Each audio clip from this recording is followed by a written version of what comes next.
With modern technology, it is possible to structurize water artificially. When seeds were grown under laboratory conditions using this kind of water, the soy sprouts had 6 times greater photon radiation than when ordinary water was used.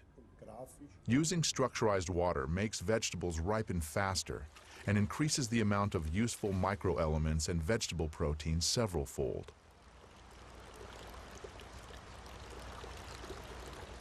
If we look at the shoots, the treated ones were long, even, and strong, while the untreated ones were short, thin, and weak.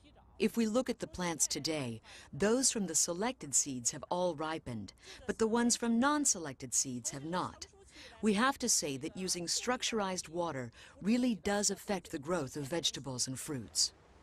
For the purposes of irrigation, 20% less of this type of water is needed than when using ordinary water. No fertilizer was added to the soil or the water. The chemical composition remained the same, H2O. The only thing that had changed was its structure. At the present time, scientists can answer the question of how this happens, but science does not yet have an answer to the question of why. Let us see how this type of water affects human blood. The doctor is drawing blood from a patient's finger. Using a special microscope, we shall be able to see the condition of her body from this drop.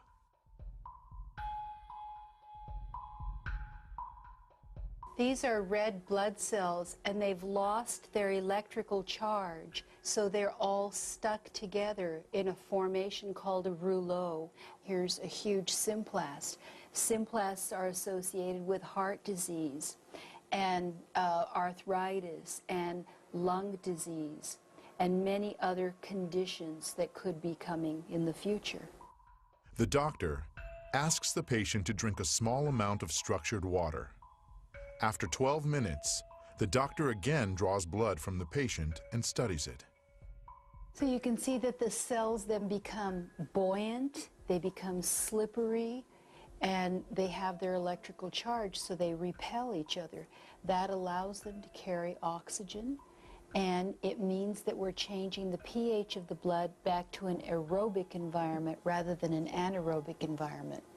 I think that's utterly amazing that just drinking water could do that.